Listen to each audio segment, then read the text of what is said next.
Cait Howerton, welcome to the Long-Term Investor. Thanks for having me. Excited to be here. Well, I was thrilled when somebody first suggested your name and then you quickly raised your hand. I actually went out to Twitter to ask for some people who were really deeply familiar with student debt and the strategies surrounding student debt that both helps us reduce it, but helps us grow our wealth and live a little bit in the moment. And so this is not a topic that I'm much of an expert on. So I'm so thankful for you being here today. Yeah, absolutely.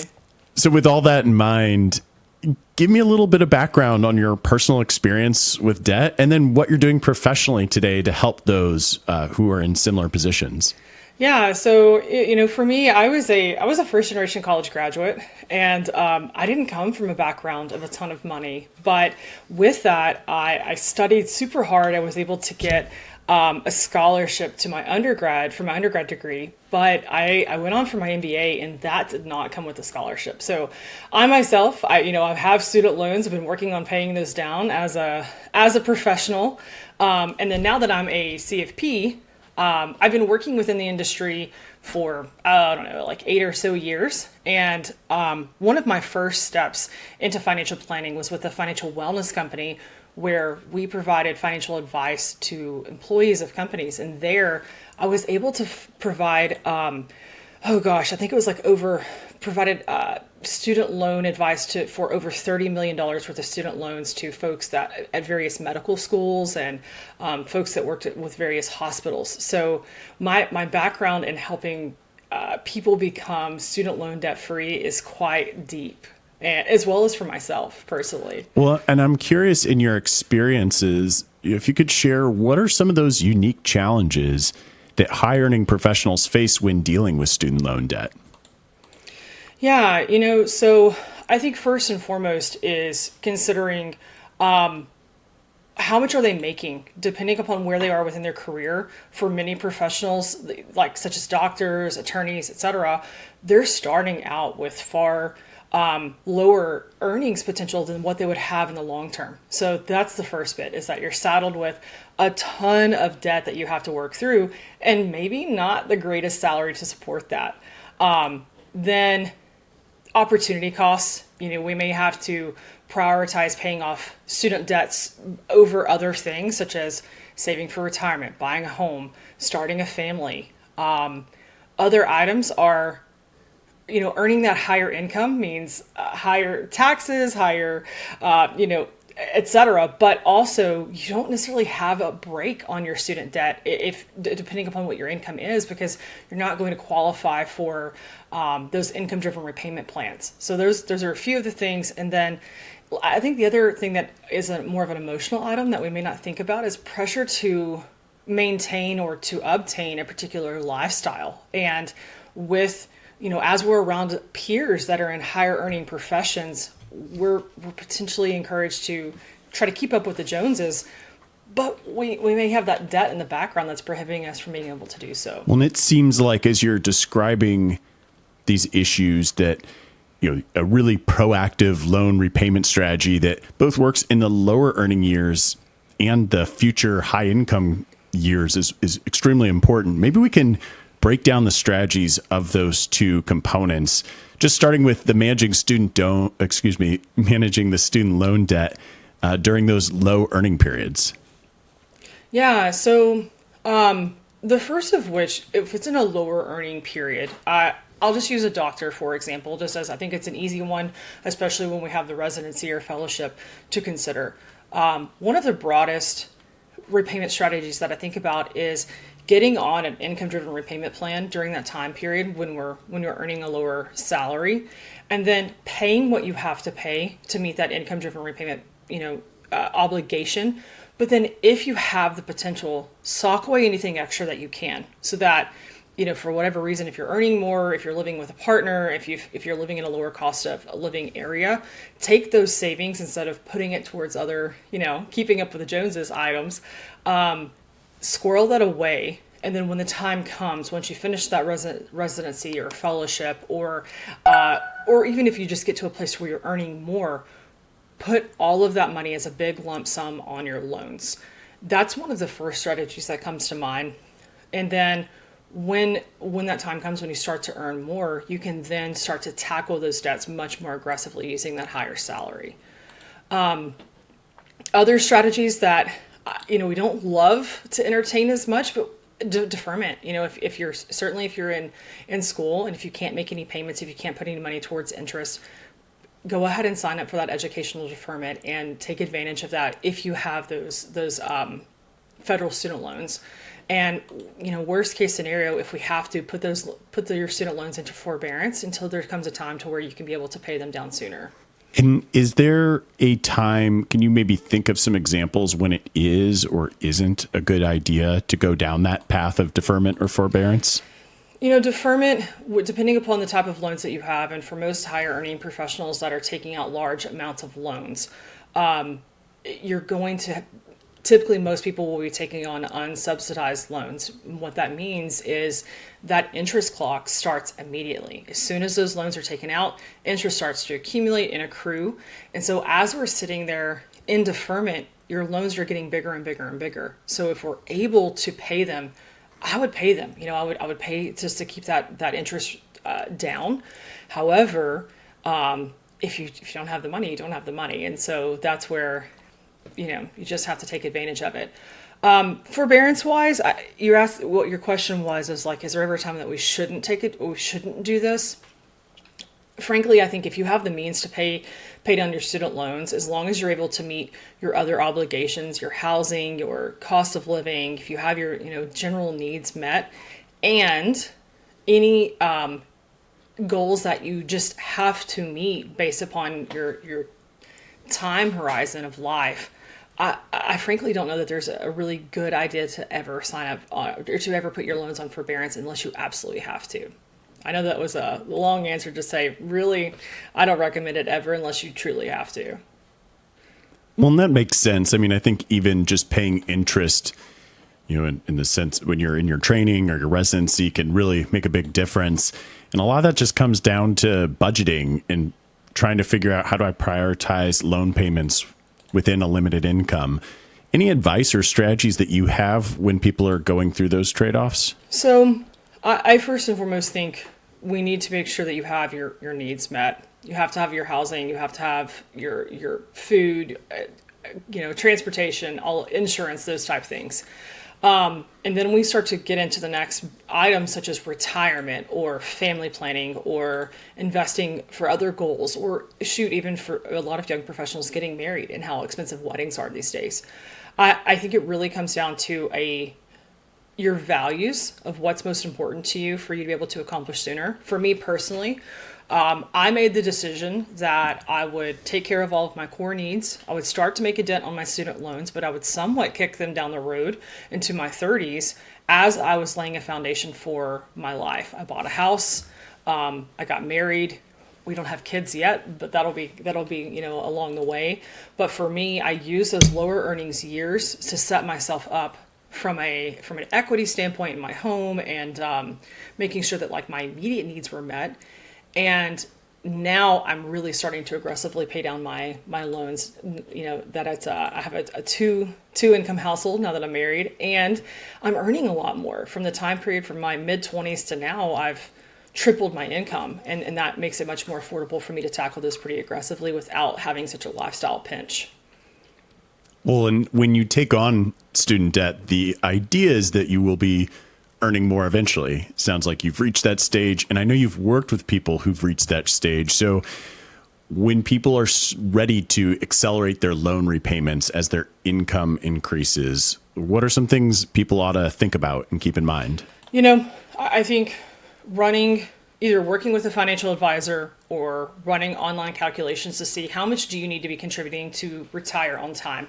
If you can't meet that full investment obligation, okay, fine, but at least go ahead and try to get halfway there, or try to get a quarter of the way there and continue to invest alongside paying down your debt. The other considerations would be, just covering those budgetary items that you need to take care of. And then figuring out, how quickly do you want to do this? Do you want to pay down these loans in 5 years, 10 years, 15 years, etc.? And also keeping in mind that if you do drag out your loans over the course of time, over 20, 25 years, there does come, if you stay on like an income-driven repayment plan, frankly, for most high-earning professionals that might be listening to this podcast, they probably won't qualify for an income-driven repayment plan. But if for whatever reason they do, if they drag out those loans for that amount of time, later, that 20, 25-year mark, they're going to be forgiven, but they also come with a tax bomb. So whatever amount's forgiven is going to come with, that's all taxable to you. So those are a few things to think through. And that is a really important point, something that I have seen in our practice.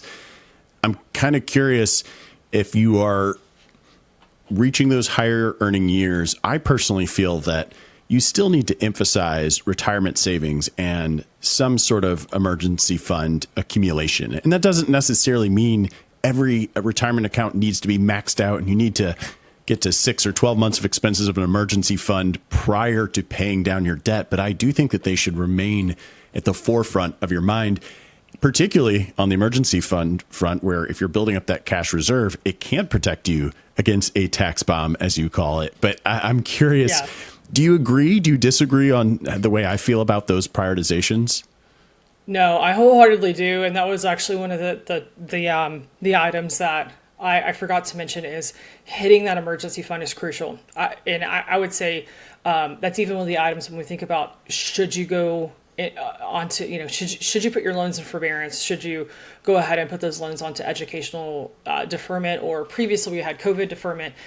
If you don't have an emergency fund established, that's crucial. And I would say, at least in this, especially right now it's July 2023, with this economy, with potentially turning into recession, and we don't know the security of jobs depending upon what sector you're in. I really highly recommend at least having a 3-month emergency fund to hit that before heavily prioritizing paying down your loans. Well, and I think you just can't predict what happens with life. And there are times where I think an emergency fund could be rebranded as a cash reserve, because once you have cash, you have optionality. And it's not that you'll always be using it as an emergency, but it just gives you a little bit more wiggle room to navigate through life. And if you're paying down student loans, you're probably in the growth period of your career, maybe the growth period of your family. And trust me when I say that flexibility is very nice at all sorts of different parts of your financial journey.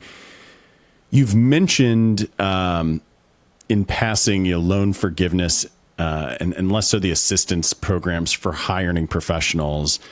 I'm curious, those specifically applicable to high earning professions, what are some criteria and considerations for the forgiveness programs that you think are worth pointing out? Yeah, so a few that come to mind for me are really those career-based student loan forgiveness options.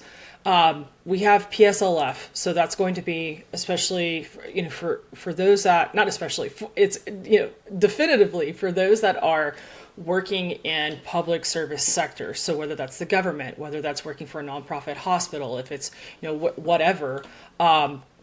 There is an optionality there to where if you want to be able to pay for those student loans for 10 years, and even after that 10-year time period, if you're not going to have those loans paid off, they'll be forgiven after 120 payments. But there comes a few steps that you have to take. One, you have to be working for that qualifying public service employer. Next, you have to be on an income-driven repayment plan. So even if you are that high-earning professional, and frankly, that income-driven repayment plan may default still, to a very high payment, you still have to be on an income-driven repayment plan. And then lastly, you have to make 120 on-time payments. So you can't pay them ahead of time. You can't pay them late. They have to be those on-time payments for them to count. And that's one of probably the most popular and widely known program that comes to mind.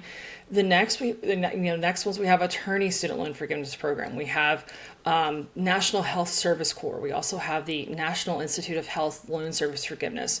We have USDA, vet medicine programs, and they really there are so many that are out there.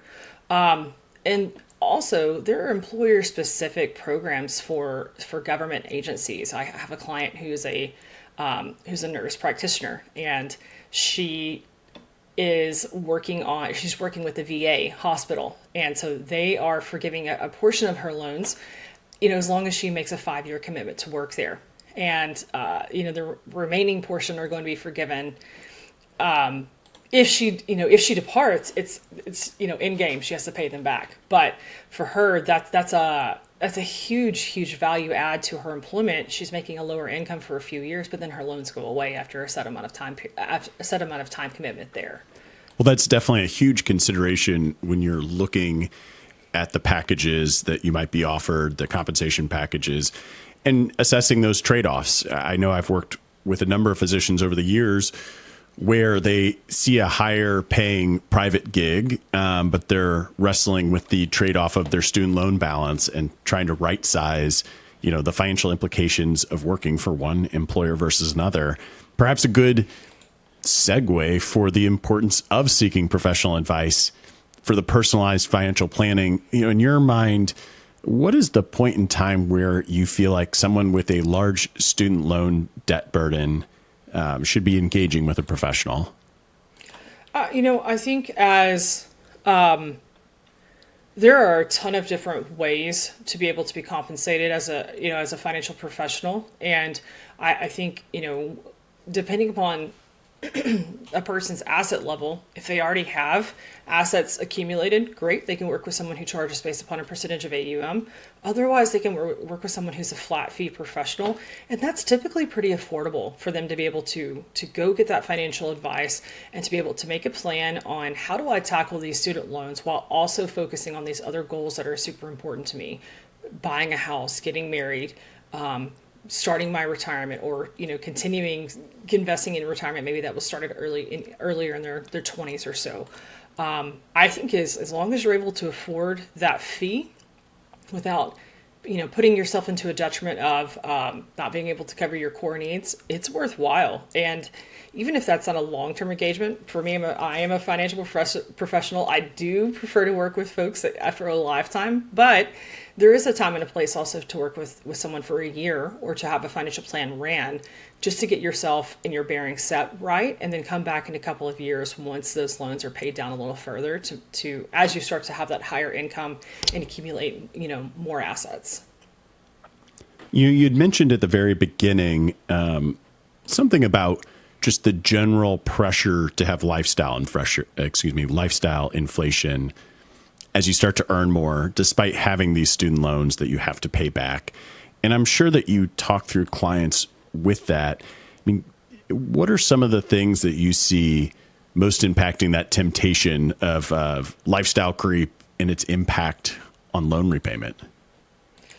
Yeah, so, I think this really is the things that are, temptation-wise that impact lifestyle creep. So especially for millennials, we are struggling. We are struggling out here with housing markets and the affordability of buying a house, and seeing maybe our peers who got started sooner than we did, especially if they came straight out of college and went into a profession and have spent the last 10 years building their career, and maybe someone has stayed in college longer and coming out with, they're going to have that high earning potential. But as an attorney in the first couple of years of practice, typically, you haven't made partner and you're not making great amounts of money. And so it's hard to look around and know that you've amassed the success educationally or career-wise, but you haven't quite done it from a financial perspective.